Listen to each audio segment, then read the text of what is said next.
Good Thursday morning. It is January 15th. I'm meteorologist Craig Moeller. It's a little after 9 Eastern time. That means it's time for the Weather Desk, where we tackle each and every weekday morning starting around 9 through 9:30 the top weather headlines of the day. And we've got some good news to share with you. On some fronts, we've got some things a little touch and go in other areas. And we've got some interesting weather to talk about looking forward through the weekend and beyond. So let's get to our weather headlines. We start with this. I want to thank you for tuning in to 13 News Now Plus. And if you're watching us on YouTube, we love to have you watching. We love your comments and your feedback. Here's what we have for you. That good news. The Crew 11 that was up on the International Space Station, they are home safely. So we're going to talk about that. We have Midwest snows causing some travel trouble. As you might imagine, the snow can create problems on the roads, and we've seen it already. We'll update you on where it's snowing and where that snow is headed coming up here in just a bit. We're also going to take a look at avalanche concerns up in Alaska. You remember previously, I think it was a few days ago, we were talking about avalanches that were caught on camera up around Juneau and that avalanche risk that's been up there. Well, there's more away from Juneau as well. So we're going to talk about that. I've got an update. The brand new U.S. drought monitor came out. We will update you on areas that could use some rain. Other areas are doing just fine. And if you're watching from Hampton Roads, that's in Southeast Virginia or Northeast North Carolina, we have more of our area right here in this part of the country under moderate drought. So I'll show you that as we get into that update a little bit later in our show.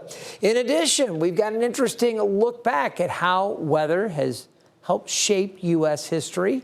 Great story from one of my colleagues here at 13 News Now.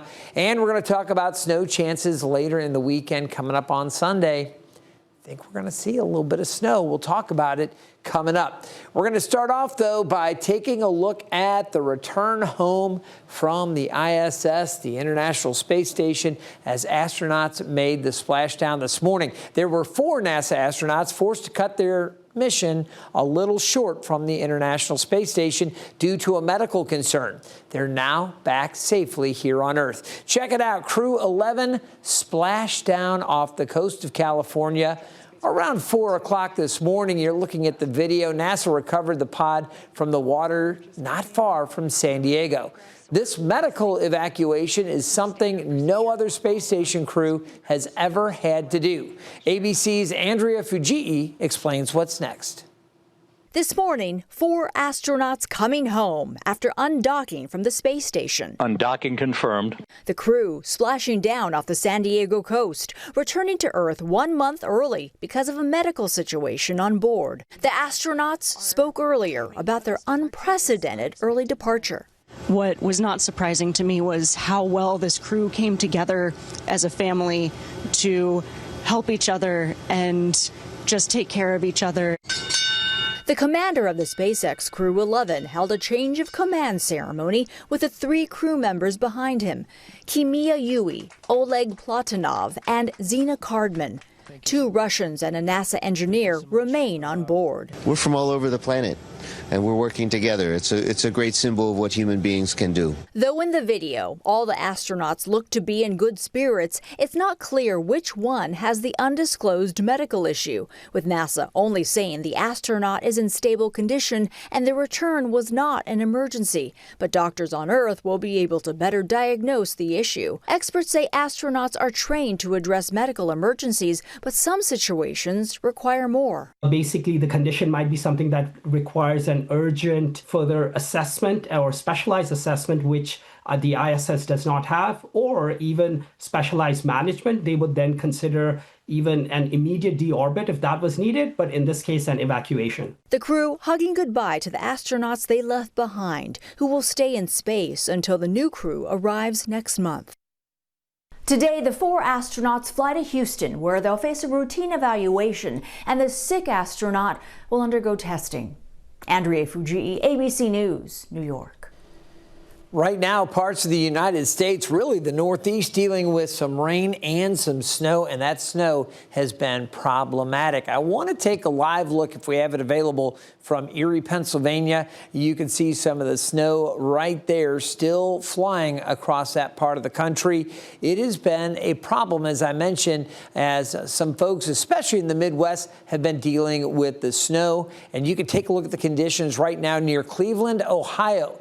Dozens of schools around Cleveland are right now closed due to the snow, and more than 200 crews with the Ohio Department of Transportation are working to clear roads. Now to northern Indiana, check out the dangerous driving conditions in Elkhart County, not far from the Michigan state line. In fact, all the heavy snow and ice on the roads caused a 30-car pileup there. This is a look at the aftermath on Interstate 90 last night. Check this out. Again, about 30 cars involved in this crash, including multiple tractor trailers. It shut down the road for several hours. People were taken to the hospital, but fortunately, everyone is expected to survive. All right, we're going to take a look at where some of the snow continues to fall. Again, we mentioned Erie, PA, still dealing with some snow as we look back across New York State. We'll start off with a closer look up into Maine. The snow flying here, there's rain a little closer to the coast, but they are seeing this snow kind of working. A little bit of rain-snow mix around Berlin. As we look back into northern portions of Vermont, New Hampshire, they've got some snow flying in those areas as well. Syracuse, New York, seeing some snow down through Binghamton. Areas around Albany getting a little break for now, but they may see a few areas of snow. There's snow at Rochester, back over towards Buffalo, off and on snow showers there as well. Again, Erie, PA, we showed you that area getting a little bit of a break. Still some flurries there, but more snow set to move in. Cleveland's been hit hard. They're getting more snow this morning. Akron, Ohio also seeing it. And we've got some snow showers there off to the north of Pittsburgh at this time. Now heading farther south, you get into Charleston, West Virginia. You've got some snow showers there around the mountains, back over some of the areas just off to the north. Some heavier bands of snow there, and that extends back out to just to the east of Cincinnati. I'll take you to one more location from Bowling Green, Kentucky, on down through Chattanooga, Tennessee. There are some light snows occurring right there as well. So again, it is a little unsettled with the snow. We're going to talk more about where these systems are going and when we're going to look for snow here in Hampton Roads coming up in just a bit. But right now, I want to take you all the way up to Alaska and get back to that avalanche danger. Earlier, we were talking about avalanches in Juneau, forcing dozens of people to evacuate their homes. That was last week. Threat isn't over. Experts are warning anyone heading to the backcountry this weekend to be extra cautious. Georgina Fernandez reports. Just walking through the snow, you quickly sink in. There's a couple feet of snow over there. As we look for the perfect spot. Just based on quick ski pole probing, it seems deep enough. To check the snow stability here at Glen Alps. And as soon as we dig through that layer, this older layer, it's almost a different color and a different texture. It's got these really big, kind of weak, sugary grains. This right here is weak snow, not to what you want to be on right now, as that fresh snowfall Anchorage got earlier this month is now adding more stress to it. Even though the loading event has passed, the structure is still there of just a weak base and really hard, heavy snow on top of that. Right now, we are seeing avalanche dangers from here in Anchorage all the way down to Seward. With human-triggered avalanches really being concerned, you can actually trigger one of those avalanches even if you're 200 feet away. There's this feeling of just wanting to get out, wanting to do lots of stuff, but the snowpack is telling us a different story. Starting with taps from the wrist. The test speaks for itself. So that's a failure on 2, the second tap from the wrist, which is like a really unstable result. Right now, Chugach State Park is advising people to avoid avalanche terrain and sticking to slopes 30 degrees and under. You should also make sure terrain is not connected to larger slopes above you. So people have been traveling in low angle terrain that is an avalanche terrain and remotely triggering something above them because they were connected to a slope that was steeper. Little steps that carry a big impact. Many of the folks that travel into the backcountry for skiing and even snowmobiling are pretty experienced around those avalanche threats, and they're pretty good. But it can and does happen where we report on situations that go sideways. And unfortunately, it seems like every year we've got reports of fatalities due to avalanche. So again, they're really urging extra caution up there. We turn our attention back to the lower 48, and you can see again the snow that's flying this morning. Let's update you on the brand new drought monitor, because this just came out about 45 minutes or so ago. This is the new look, looking at the moisture across the country. And one thing that was really interesting, we reported on this earlier in the week, last week with the drought monitor showing no part of California under any type of drought whatsoever. That was the first time in 25 years that some part of California wasn't experiencing some form of drought. That continues this week as well. Still, even though they've been drier this week, they're in good shape with all of that heavy rain and all the snow that they've seen over the past few months. So hopefully California continues to enjoy ample moisture, and they are certainly enjoying the drier and warmer conditions that they're seeing now over the last week or so. Weather's been much better.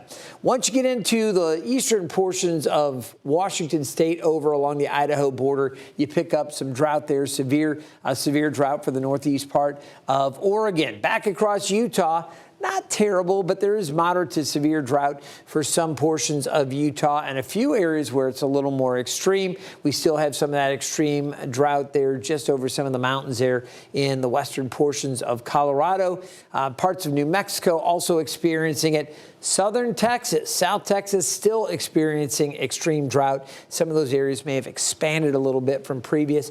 Oklahoma still seeing some patches of extreme drought along with northern Arkansas. Parts of Missouri, moderate drought right now around St. Louis. More severe drought across southern parts of the Show Me State. Illinois into Indiana and Ohio, there are areas there under extreme drought. But you'll notice right along the Ohio River here, there's been ample moisture. Now, I want to focus more on the southeast because you can see there is severe drought for southern Georgia, Alabama, portions of Florida, and there's some extreme drought there around the Panhandle. As we focus in on Hampton Roads, specifically, we've had some areas in severe drought out to the west.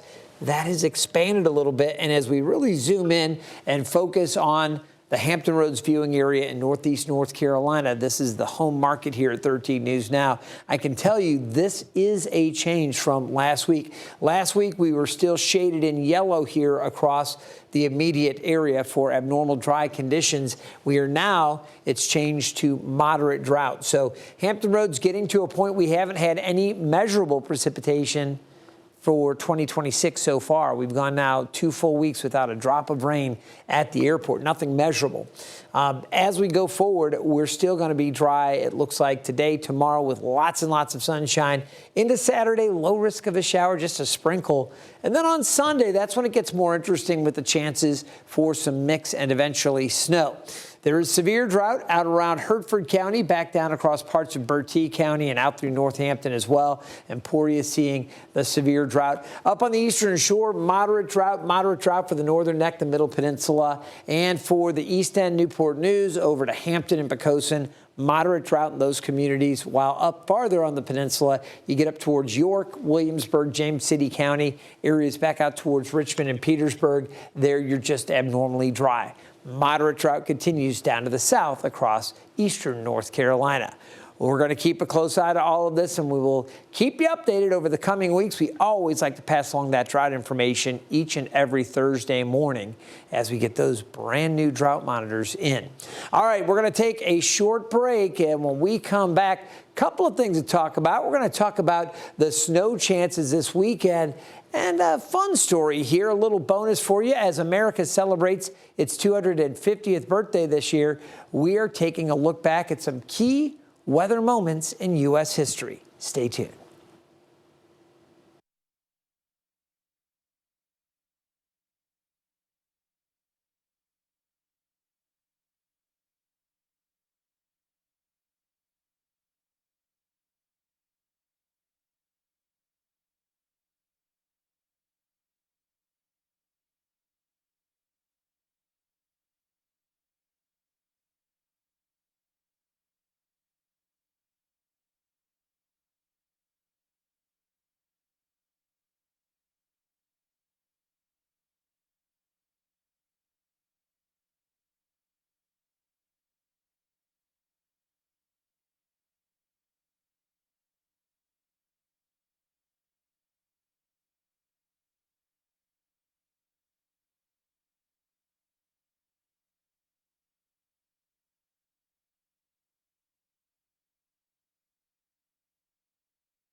Welcome back to the Weather Desk. I'm meteorologist Craig Moeller. America celebrates its 250th birthday this year, and we're looking at how weather has shaped our history. From droughts to unexpected storms, the elements have often changed the course of our nation. We're going to turn it back now to the winter of 1776, when a bitter freeze helped save the American Revolution. Here's meteorologist Evan Stewart. It was Christmas night, 1776, and the American Revolution was on the brink of collapse. The Continental Army was cold, exhausted, and outnumbered. Many enlistments were set to expire in just days, and then the weather turned brutal. Snow and sleet pelted the troops, and the wind howled. Temperatures plunged below freezing, and the Delaware River filled with chunks of ice, making a nighttime crossing nearly suicidal. But George Washington saw something the British didn't. This nor'easter convinced British and Hessian forces in Trenton that no attack was possible. Guards relaxed, patrols thinned, and no one expected an army to move, let alone fight in this severe weather. Washington ordered the crossing anyway. Men ferried across the ice-choked river in darkness, many without boots, leaving bloody footprints in the snow. And on the march south, nearly everything about the weather worked against them, except one thing: it hid them. Washington's army struck Trenton with surprise, capturing nearly 1,000 Hessian troops with minimal American losses. It was a stunning victory and a turning point. Morale surged, enlistments were renewed, and the storm that should have stopped the army actually saved the revolution.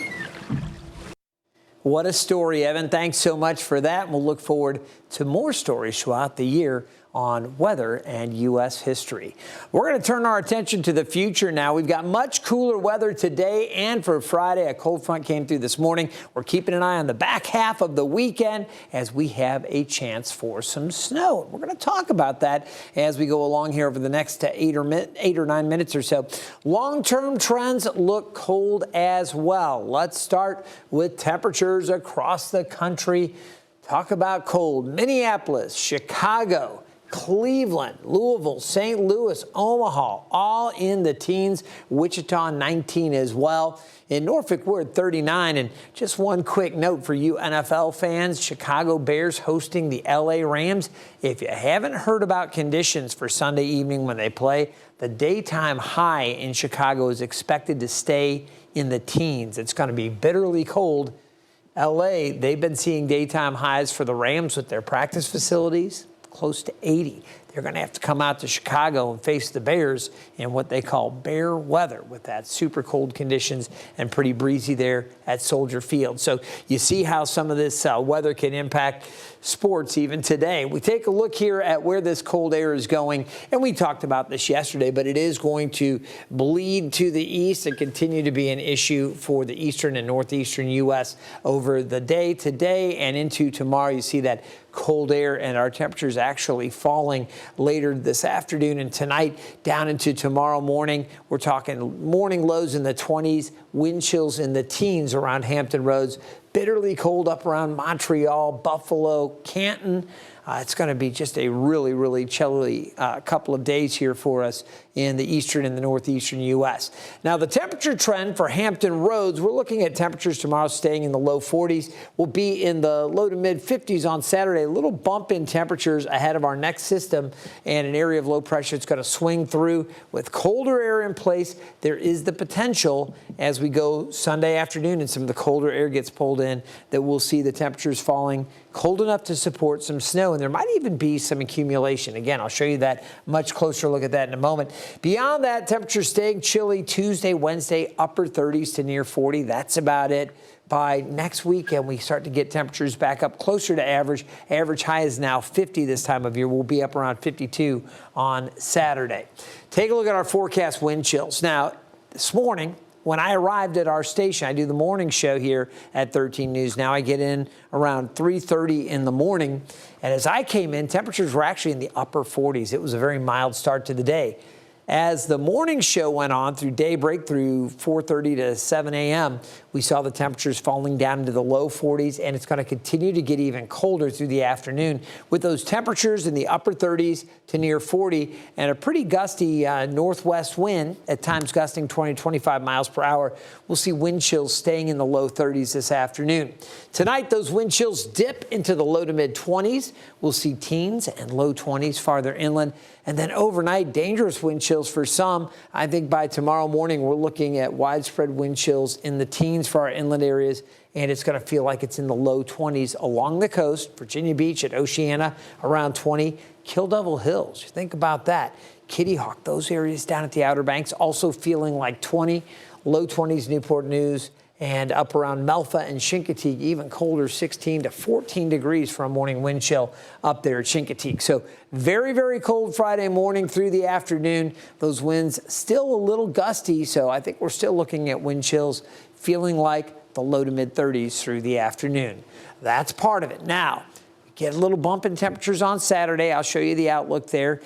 Slight chance of a shower, but our next big concern is coming on Sunday when we have the chances for snow, and I think it's likely some folks will see snow. Maybe not everybody, and maybe not a lot, but I do think we'll see snow chances. It'll start mid to late morning and continue through the afternoon into the evening. The chances for precipitation, maybe some mixed precipitation, transitioning to snow a little bit later on. You really want to stay tuned as the models have been kind of adjusting and not really flip-flopping, but kind of changing outputs. And, you know, we're just going to have to continue to pin this down and refine the forecast as we get closer.